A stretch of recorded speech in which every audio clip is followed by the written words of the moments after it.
They threw me out like trash in the dead of winter. My own father, the preacher, was the first to shut the door. His face, a mask of cold fury, was the last thing I saw before the world went white. The town I'd called home my whole life turned its back, their whispers following me like stones thrown in the dark. "Disgrace," they hissed from behind their curtains. "Ruined." They were right about one thing. I was ruined. 2 nights before, I'd lost the child I never got to name. My body had nearly followed it into the cold, dark silence. But I survived. My father said it was God's punishment, a mark of my shame for all to see. The town, righteous and smug, agreed. The boy who'd put the child in my belly? Gone. Vanished without a word, without a single consequence. That's how it worked in our town. The sin belonged to the woman, always. So I stood there, outside the church doors as the Sunday bells rang for everyone but me. The frost bit through my thin stockings, my toes raw and numb. But I wouldn't kneel. I'd cried all my tears. There was nothing left but a cold, hard knot of defiance in my chest. I just stood, watching the snow fall, feeling it melt on my face. A hand touched my shoulder. It was Miss Ellie, the old seamstress, her eyes full of a sorrow that matched my own. She wrapped her warm wool shawl around my shoulders, a flash of red in a world of white and gray. "The Lord don't ask you to freeze for the sins of a coward," she whispered, then walked away before I could thank her. Then came the sheriff, Sheriff Whit Mercer, a man who lived in the space between law and convenience. He stepped off the saloon porch, his hat in his hands, his face etched with discomfort. "Letty," he said, his voice low, "there's been a proposal." I didn't answer. I just stared at the steeple, a wooden finger pointing at a heaven that had abandoned me. "A representative from the Apache camp," he went on, his eyes darting around as if the devil himself might be listening. "One of their own, a warrior named Chaza. He came down a few days ago, said they'd take you in." The air went still. The only sound was the soft hiss of snow on the ground. "It's for the treaty," Mercer explained, his words rushing out now. "We've had peace for months, Letty. We aim to keep it. They said they'd offer you protection, shelter." I finally looked at him. The words felt like ice in my throat. "You mean you gave me away?" His lips thinned into a hard line. "Don't think of it that way. It's a chance. You got no kin, no prospects here. It's a trade, shelter for peace." A trade. I was a sack of flour, a bushel of corn, a piece of property to be bartered to keep their precious peace. A cold, clear anger, sharper than any grief, rose inside me. I'd already survived the worst they could do. I had nothing left to fear. "I'll go," I said. My voice was flat, empty. A ghost's voice. A hiss came from a nearby window. Someone spat on the ground near my feet. But I didn't flinch. I walked right past them, my back straight, my head held high. I was a ghost, and they couldn't hurt me anymore. He was waiting at the edge of town, by the frozen well. He was a mountain carved from man, taller than anyone I'd ever seen, broader than 2 men put together. He was shirtless, despite the biting cold, and the falling snow seemed to sizzle and vanish against the heat of his skin. His hair was long and black, braided with red string that matched the blood-red shawl Ellie had given me. He didn't smile. He didn't speak. He just stood there, arms folded across a chest that looked as hard as granite, his gaze fixed on something far beyond our miserable little town. This was him. This was Chaza, the savage they'd traded me to. I stopped a few feet from him, my heart hammering against my ribs like a trapped bird. I searched his face for cruelty, for pity, for some sign of the monster they'd described, but his expression was unreadable, carved from stone and shadow. All he did was slowly unfold a heavy bearskin from his shoulder and hold it out to me. Not a word, just an offering. I hesitated, my mind screaming at me to run, to fight, to do anything but this. But where would I go? Back to the town that hated me? Out into the wilderness to freeze? I took the hide. It was heavy and smelled of cedar smoke and pine. As I wrapped it around myself, a wave of warmth I hadn't felt in days seeped into my bones. It felt safe. He turned and started walking north into the deep woods. And I followed. Behind me, I could feel the town breathe a collective sigh of relief. The storm had passed. The disgrace was gone. But as I took my first steps into a new life, a strange feeling stirred in my chest. It wasn't hope, not yet. It was something wilder. Curiosity. Why had he come for me, shirtless in a blizzard like a figure from a legend? Why had he looked at me not like property but like a fact? Undeniable, unbroken. The town thought they had buried me. They thought they had traded away their problem. They had no idea they'd just sent me toward the only man who might see me as something whole. And that made me more dangerous than they could ever imagine. We walked for what felt like an eternity, the world shrinking until it was just the crunch of our boots in the snow and the sight of his broad, silent back leading me deeper into the white wilderness. He never looked back, never offered a hand, not even when the path grew steep and treacherous. But he didn't have to. Every time the wind rose to a piercing shriek, he would shift his body just enough to block the worst of it, taking the brunt of the icy blast himself. He did it without thinking, a simple, instinctual act of protection that spoke louder than any words. The men in town, the men who spoke of God's grace and neighborly love, would have let me freeze before they'd have stood between me and a chill wind. This man, this savage, did it without a second thought. That night we made camp under a granite overhang that shielded us from the worst of the snowfall. He built a fire with an efficiency that was mesmerizing. There were no wasted movements, no hesitation. He moved like he was part of the forest itself, as natural as the pines and the stones. I huddled nearby, clutching the bearskin around me, too cold and numb to even pretend I wasn't terrified. This was it, the moment of truth. He'd fed me, he'd warmed me, and now he would demand payment. That's how the world worked. That's what the sheriff's shifty eyes had promised. Instead, he handed me a carved wooden cup filled with hot, savory broth. His hands were calloused and scarred, the hands of a warrior, a hunter. But his touch, as he passed me the cup, was gentle. Our fingers brushed for a fraction of a second, and a jolt went through me that had nothing to do with the cold. When the stars finally broke through the clouds, painting the snow in glittering silver, he laid out a second pallet of furs for himself. A good 5 paces away from mine, close enough for the fire to warm us both, but far enough to give me space, to give me respect. He still hadn't spoken a single word to me. The wind howled through the trees, whispering the names they'd called me. Harlot, ruined, disgrace. I closed my eyes, trying to block them out, trying to replace them with the steady crackle of the fire. I told myself I'd ask him tomorrow. I'd demand to know if he meant to keep me, if I was just some pawn in a game played by men. But for now, wrapped in the warmth of the fire and the shocking comfort of his silence, a strange truth began to dawn on me. This stranger, this supposed savage, had shown me more decency in a single day than my own father had in a lifetime. I turned my head slightly, watching his silhouette against the firelight. He wasn't sleeping. He was sitting upright, a silent guardian watching over the camp, his posture unwavering. He was protecting me. I breathed in the scent of pine smoke and old leather, the red wool of Miss Ellie's shawl pressed against my cheek like a prayer. The town had told me I was nothing more than a treaty, a piece of paper, a bargain. But the way he'd placed that bearskin on my shoulders, the way he'd built a fire to warm me, the way he now sat guard while I rested, it didn't feel like a transaction. It felt like he was honoring me. I didn't understand it. I didn't know what it meant.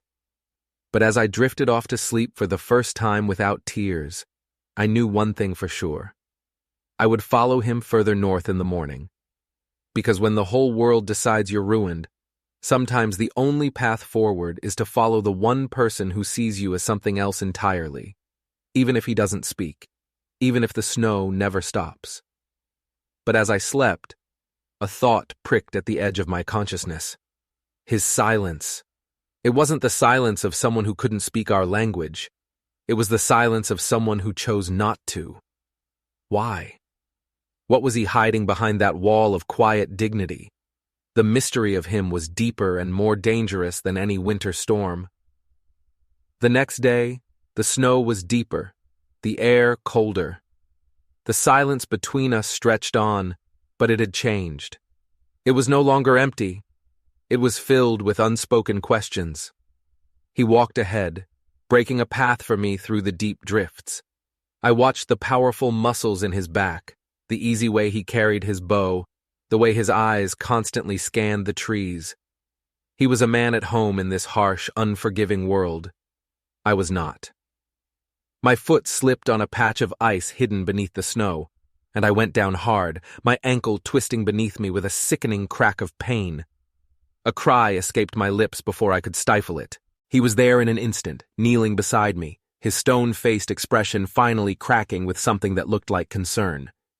He reached for my ankle, his large hands surprisingly gentle as he prodded the swelling flesh. I flinched, biting my lip to keep from screaming.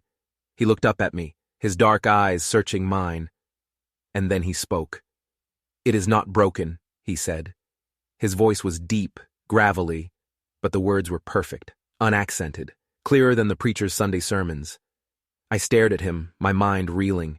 The pain in my ankle was forgotten, replaced by a dizzying wave of shock and confusion.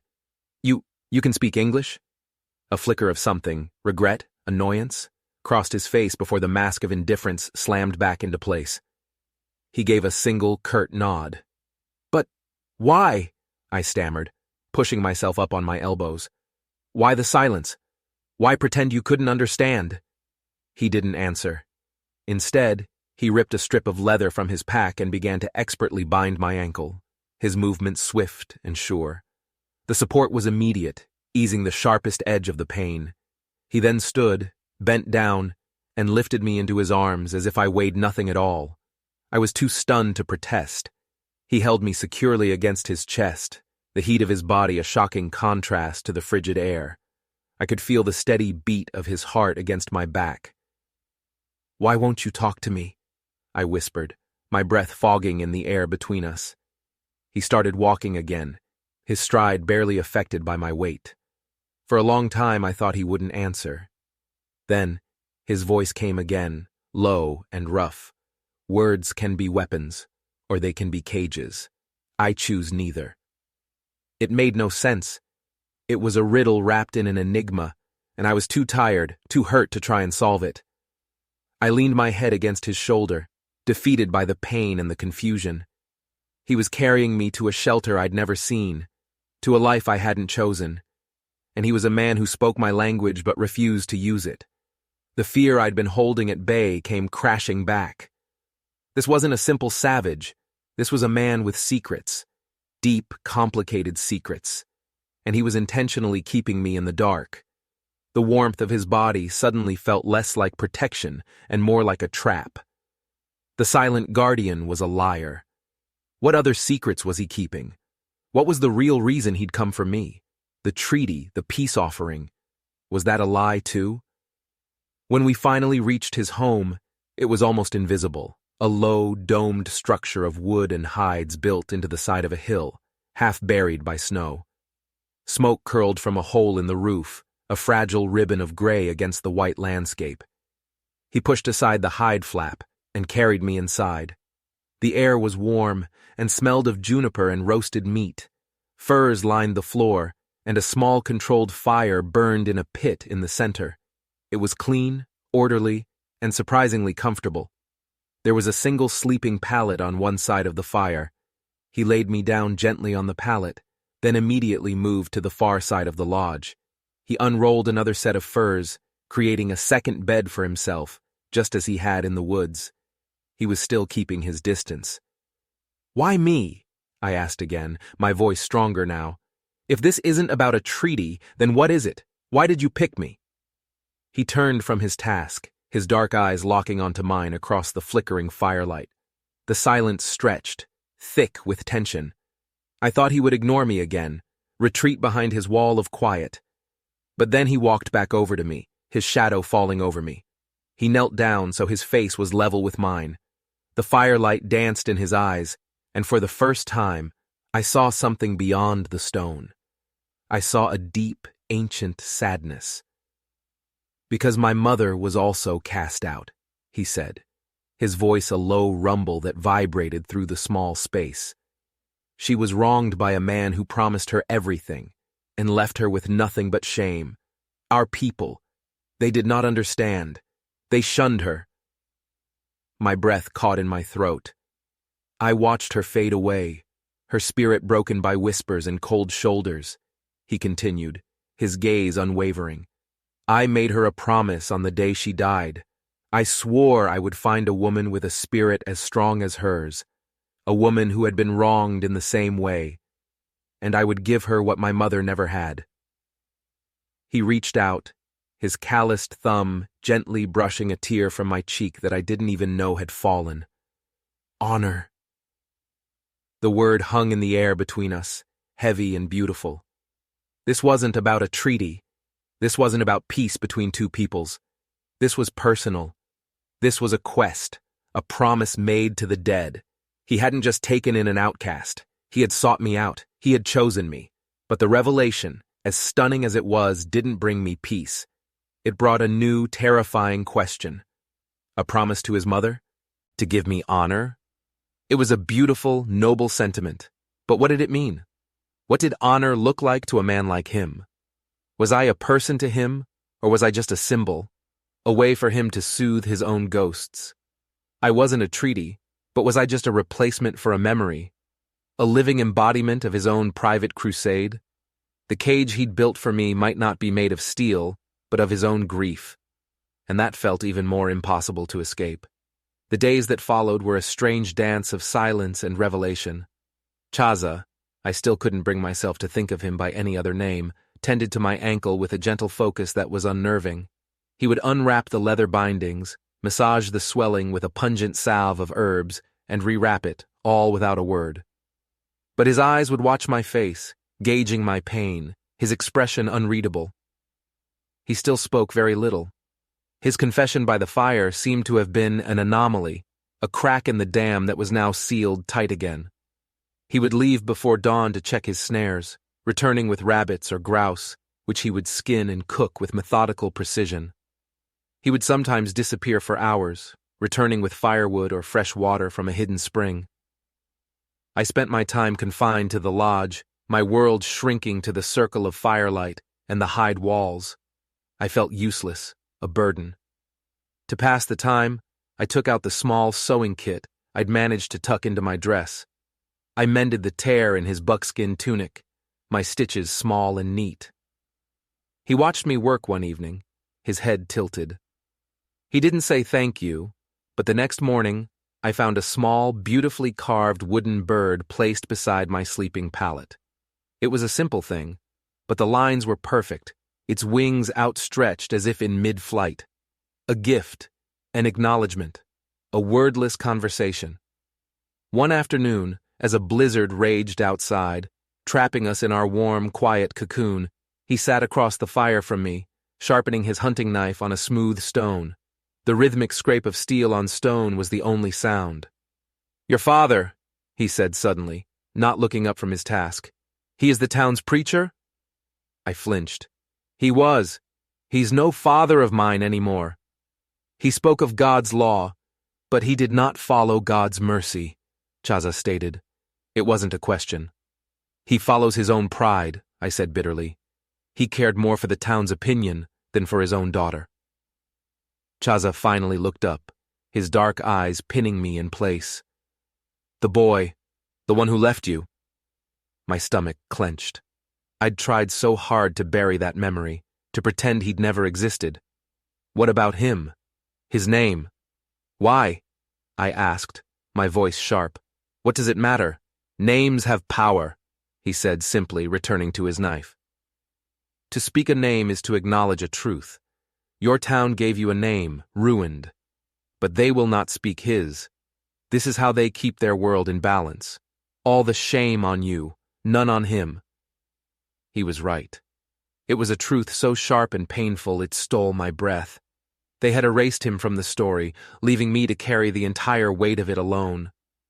"His name was Thomas," I whispered, the name feeling like ash in my mouth. "Thomas Miller.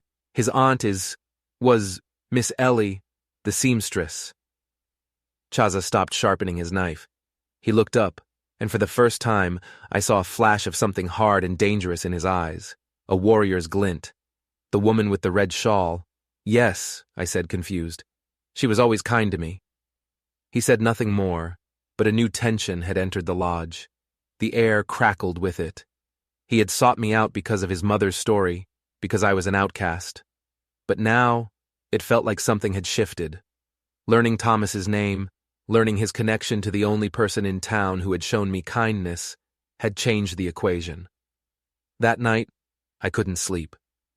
The storm outside was nothing compared to the one brewing inside our small shelter. I watched Chaza as he lay on his pallet, his back to me. He was perfectly still, but I knew he wasn't asleep. He was thinking, planning. What was he planning? I had thought his quest was a personal one, a mission of honor for me and his mother's memory. But the look in his eyes when I mentioned Thomas's name, that wasn't about honor, it was about justice. Or maybe something darker. Revenge. Was he going to go back? Was he going to confront Thomas? Or worse, confront my father? The thought sent a chill down my spine that had nothing to do with the winter outside. I had wanted to escape my past, to leave it buried under the snow. But what if Chaza's plan wasn't to help me escape it, but to force a reckoning? I had fled the town's judgment, only to land in the hands of a man who seemed determined to become my own personal judge, jury, and executioner. His noble promise suddenly felt like a threat. He wasn't just giving me shelter, he was preparing for a war. And I was the reason it was coming. The storm broke, leaving the world pristine and silent, draped in a thick blanket of new snow. The tension inside the lodge, however, did not. Chaza was quiet, but it was a different kind of quiet now. It was the coiled stillness of a predator. He spent the morning restringing his bow, checking the fletching on his arrows, his movements economical and deadly. My ankle was stronger. I could walk on it now, with only a slight limp. I felt a desperate need to get out, to breathe air that wasn't thick with unspoken threats. I pulled on the heavy bearskin and stepped outside. The brightness of the sun on the snow was blinding. Chaza followed me out. He stood a few feet away, watching me as I stared back in the direction of the town, even though it was miles away, hidden by the forest. "You are afraid," he stated. "Shouldn't I be?" I retorted, turning to face him. "You look like you're preparing for battle. You have this look in your eye, Chaza. I saw it when I told you Thomas's name. What are you going to do?" "Justice is not the same as revenge," he said calmly, his gaze locked on mine. "Revenge is a fire that consumes everything. Justice is a river that washes clean. Your town is sick. The poison must be drawn out." "By you?" I cried, my voice rising with panic. "You think you can ride in there like some righteous warrior and fix everything? They'll kill you. And what about me? What happens to me then? Am I just the spoils of your holy war?" His face softened, the hard warrior's mask dropping for a moment. "I would never let harm come to you, Letty. You are the reason for the justice, not the prize." He took a step closer. "I told you I would give you honor. Honor is not hiding in the mountains, while the guilty walk free. Honor is facing the truth, all of it." He then did something that shocked me more than his confession, more than his perfect English. He reached into a pouch at his belt and pulled out a necklace. It was made of dark, polished beads, and at its center hung a single, perfect eagle feather. It was beautiful, ancient, and radiated a sense of power. "This was my mother's," he said, his voice low. "She gave it to me before she died. She said to give it to the woman who would be my wife, the woman who would be the queen of my home." He held it out to me. His wife.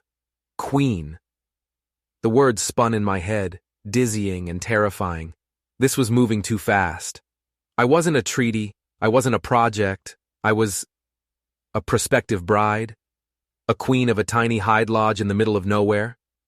Chaza, I can't, I stammered, taking a step back. This is too much. I don't even know you. You know my heart, he said simply, and I know yours. It is a warrior's heart, Letty. You survived the fire. You will not be consumed by it. He stepped forward again, his presence overwhelming. The world named you ruined. I will name you queen. He gently placed the necklace over my head. The cool beads rested against my skin, the feather brushing my collarbone. It felt heavy, so heavy. It was the weight of his promise, the weight of his past, the weight of a future I never could have imagined. I looked into his eyes, and I saw his unwavering belief in me. It was terrifying. It was exhilarating. He saw a queen where everyone else, including myself, saw only a broken girl. But just as I was about to speak, to accept or to run, a sound cut through the winter silence. A gunshot. It echoed through the valley, sharp and ugly. A profane violation of the peace. Chaza spun around, pushing me behind him, his body instantly becoming a shield. His eyes scanned the ridgeline, his hand already holding his bow. Then a voice, coarse and familiar, yelled from the trees. "She's white! That makes her ours! You can't have her, savage!"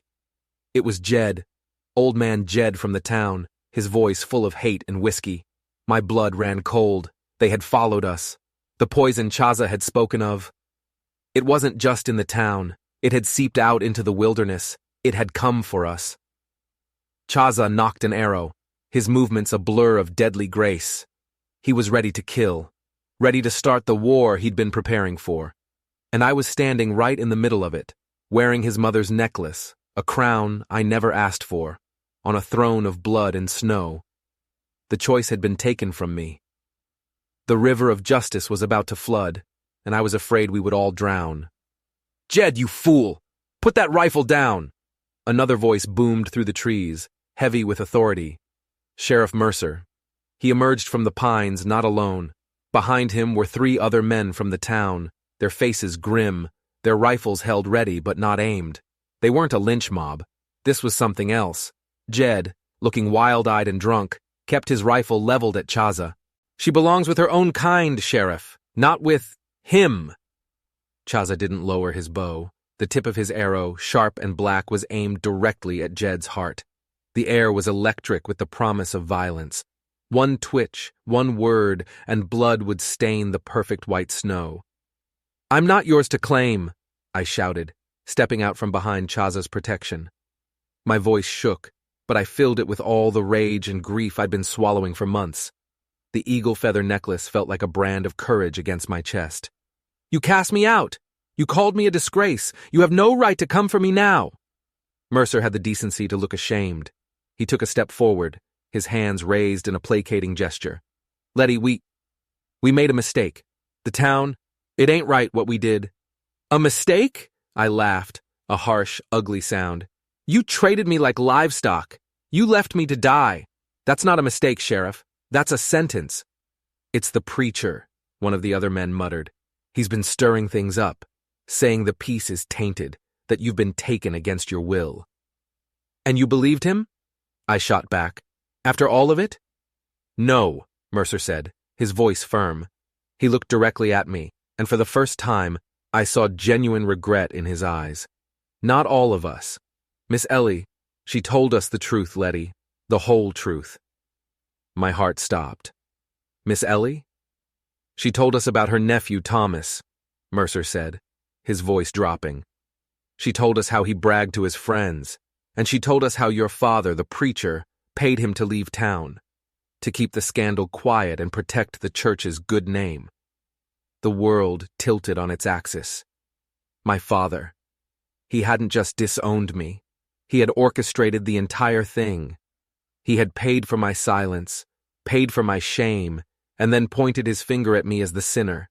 The hypocrisy was so vast, so monstrous, it was almost impossible to comprehend. Chaza lowered his bow a fraction of an inch, his eyes flicking to me, his expression a mixture of fury and concern. He understood. He had known the rot went deep, but this was the source of the poison. So you see, Mercer continued, his voice heavy with weariness, we didn't come to take you back. We came to ask, and to warn you. Jed here ain't the only one who's been listening to the preacher's poison. There are others. Jed spat on the snow. She's been brainwashed by him. Look at her, dressed in his beads. Before anyone could react, a figure emerged from the trees behind Jed. It was Miss Ellie herself, her face set like stone, and in her hands she held an old, long-barreled shotgun. She didn't aim it. She didn't have to. Her presence was enough. You will leave her be, Jedediah, she said, her voice quiet but carrying the weight of absolute authority. You will go back to town, and you will tell that lying preacher that his sins have found him out. Letty is not the one who brought shame to this town. He is. Jed looked from Miss Ellie's shotgun to Chaza's arrow to the grim faces of the other men. He was cornered, defeated. With a snarl, he lowered his rifle and stormed back into the woods, his curses swallowed by the trees. The rest of the men looked awkward, shuffling their feet in the snow. We'll see he doesn't bother you again, Mercer promised. And the preacher, he'll have to answer to the town now, and to God. He tipped his hat, a gesture of respect that felt a lifetime late. Be safe, Letty. Then they were gone, leaving the three of us in the sudden, ringing silence. I turned to Miss Ellie, tears finally streaming down my face. You knew? All this time? She walked to me and pulled me into a fierce hug, her small frame trembling. He was my sister's boy, Letty. I was so ashamed. I gave him money to go. I thought it was for the best. But I was a coward, just like them. Can you ever forgive me? There's nothing to forgive, I whispered into her shoulder, clutching her tight. She pulled back and looked at Chaza, her eyes full of a deep, knowing respect. You are a good man, she said to him. You have honored her in a way we never could. Chaza gave a slight, formal bow of his head. She is easy to honor. Her spirit is strong. Miss Ellie smiled, a real warm smile that reached her eyes. I brought you some things, she said, handing me a heavy sack. Flour, salt, some blankets, and this. She pulled out her red wool shawl, the one she'd given me that first day. Every queen needs a proper cloak. She squeezed my hand one last time, gave Chaza another nod, and then followed the men's tracks back toward the town, leaving her red shawl in my hands, a banner of my newfound freedom. I turned to Chaza, my heart full of 1,000 emotions. The truth was out. The poison was drawn, but the world was still a dangerous place. He reached out and gently wiped the tears from my cheeks with his thumb. The river has washed the stones clean, he said softly. What now? I asked, my voice barely a whisper. Now, he said, his eyes crinkling at the corners in what might have been a smile. The queen must learn her kingdom.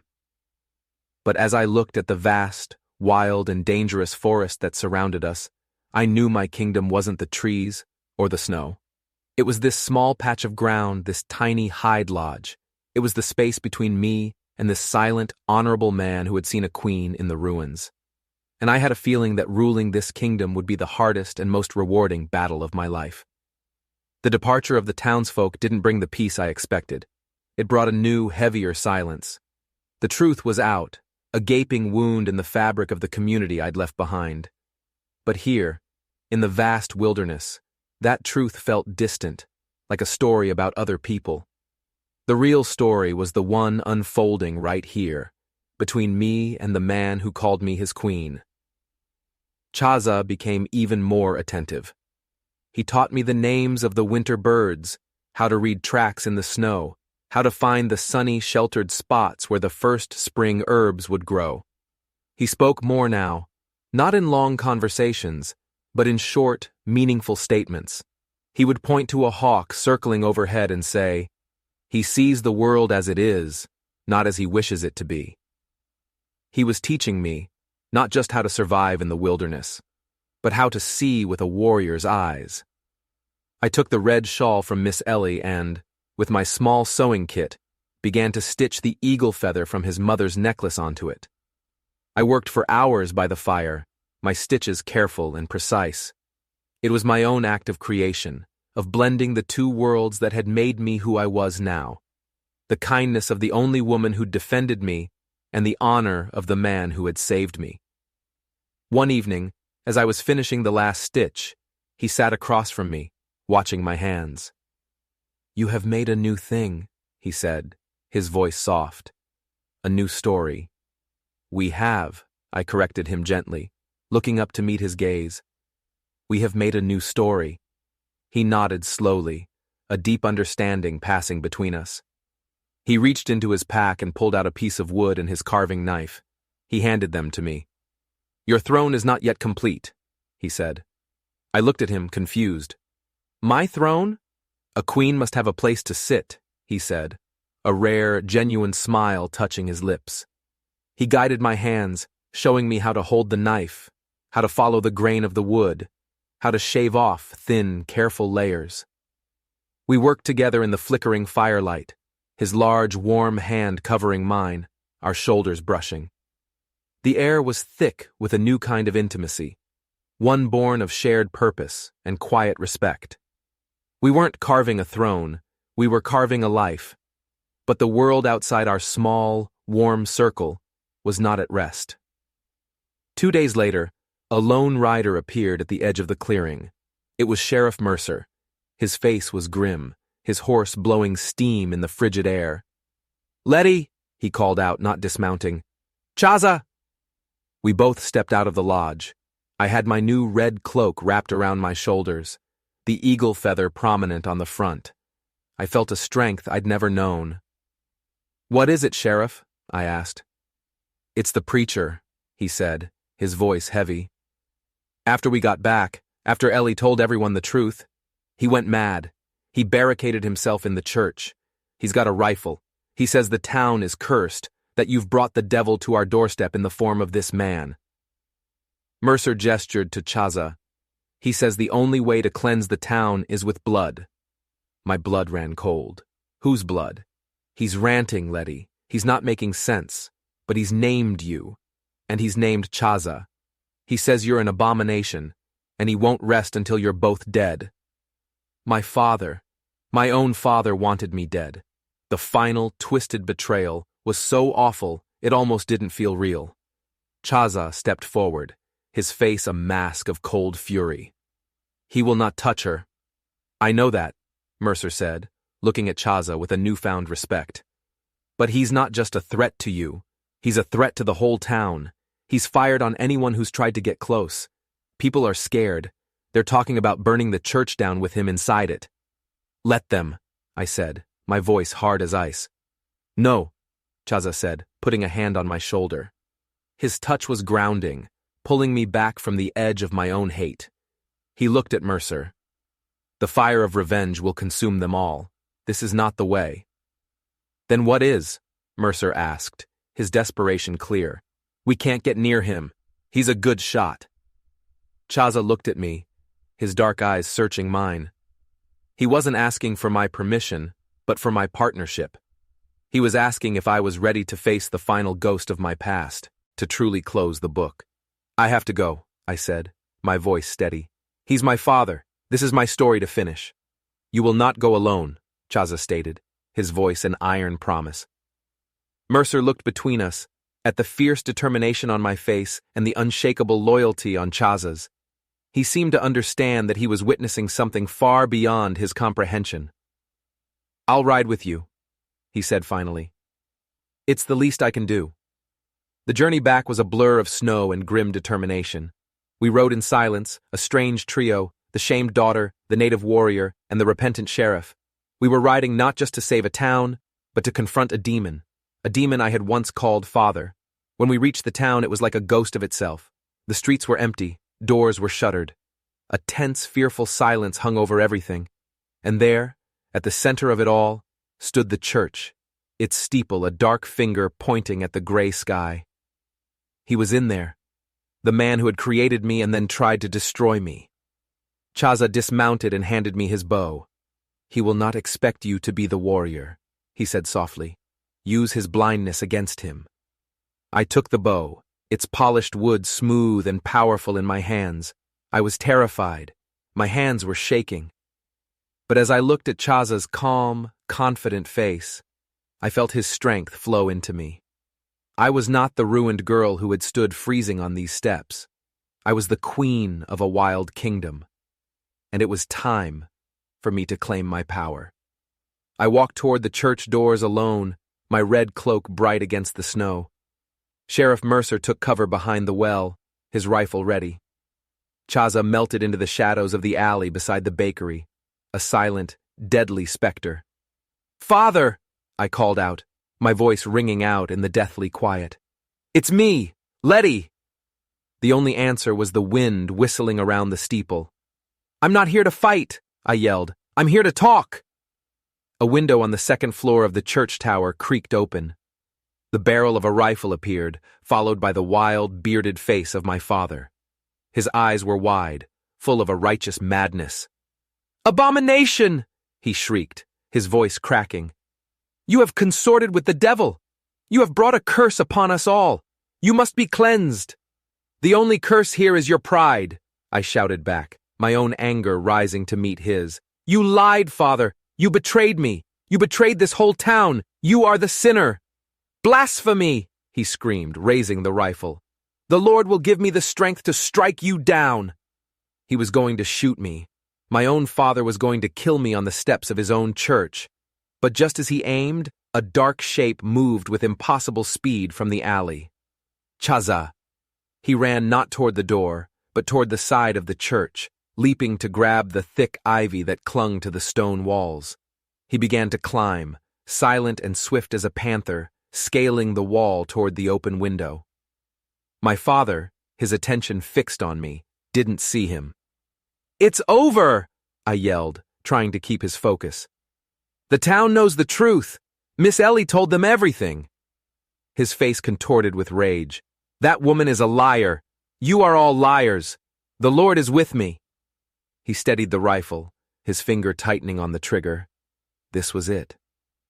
But in that final, heart-stopping second, Chaza's hand appeared inside the window. He didn't reach for the gun.